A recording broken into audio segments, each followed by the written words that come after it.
बिस्मिल्लाहिर्रहमानिर्रहीम। अस्सलाम वालेकुम दोस्तों उम्मीद करता हूँ आप खैरियत से होंगे और अल्लाह पाक की हिफ्ज़ व अमान में होंगे। दोस्तों हमारे 8 इंच के गमले में लगे हुए बैंगन के पौधे के ऊपर एक बैंगन बन चुका है जो तोड़ने के लिए तैयार है।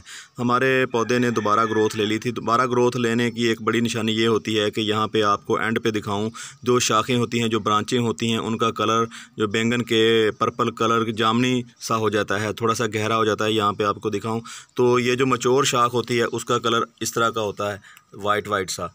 तो आप बैंगन के पौधे को जब भी किसी गमले में लगाएं तो बड़े गमले का इंतखाब करें। हमारी मजबूरी थी कि हमारा एक पौधा था वो ज़ाया हो रहा था, गमला टूट गया था, तो बड़े गमले में ये लगाया था, लेकिन वो गमला बड़े वाला टूट गया, तो फिर हमें मजबूरी से ना इस छोटे गमले में इसको शिफ्ट करना पड़ा।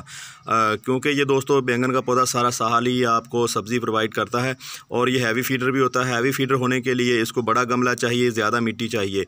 तो इसलिए आप जब भी बैंगन के पौधे को लगाना चाहें तो बड़े गमले का इंतखाब करें। कम से कम 12 बाई 12 इंच का जो है ना गमला लाजमी आप इसके लिए यूज़ करें।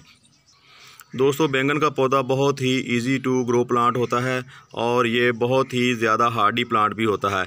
इसके ऊपर दोस्तों गर्मी सर्दी का इस पौधे के ऊपर ज़्यादा असर नहीं होता, सारा साल ही इसकी ग्रोथ जारी रहती है, सिवाय 1-2 माह को छोड़ के ये दोस्तों सारा साल ही आपको सब्ज़ी प्रोवाइड करता है। एक दफ़ा आप पौधा लगा लें तो ये 2 से 3 साल चल सकता है अगर आप इसकी दोस्तों प्रॉपर केयर करते हो।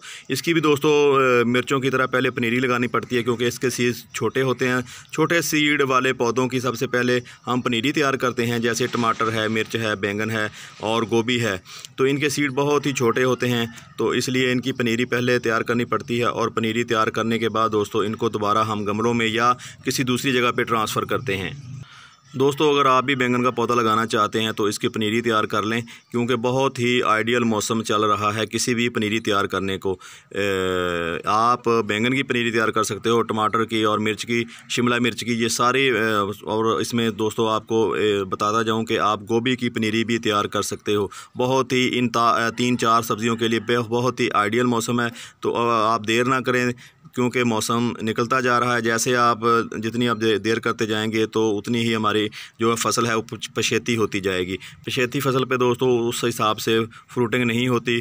तो आप जब भी किसी भी पौधे या फसल को लगाएं तो उसको टाइम पे लगाएं। इससे बहुत बड़ा फ़ायदा होता है कि आपको टाइम पे सब्ज़ी मिलना शुरू हो जाती है। अगर आप लेट हो जाते हो तो पौधा बीमारियों से घिर जाता है, उसके ऊपर बहुत सारे हशरातुल अर्ज़ हमला कर देते हैं, तो पौधा उन हमलों आवरों की वजह से भी दोस्तों कमज़ोर रह जाता है, जिसकी वजह से हमें जो है ना फ्रूट प्रॉपर मिल नहीं पाता। दोस्तों आप जब भी बैंगन लगाने के लिए मिट्टी तैयार करें तो वो फर्टिलाइज़र रिच होनी चाहिए। अगर आप इसमें मिट्टी में फर्टिलाइज़र कम लाएंगे तो इसके ऊपर फ्रूट भी उसी हिसाब से आएंगे।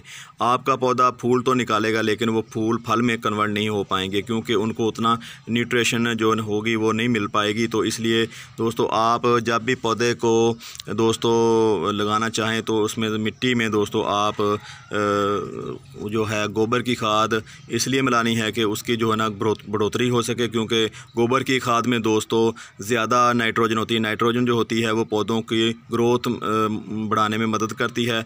और इसमें पोटाश वाली खाद लाजमी डालें, क्योंकि पोटाश वाली खाद डालेंगे तो इसके ऊपर जो है ना फ्रूट बनेंगे और इसके ऊपर फूल आएंगे। और फास्फोरस खादों का इस्तेमाल ज़्यादा करें अपनी मिट्टी में, इंशाल्लाह आपको अच्छे रिज़ल्ट मिलेंगे।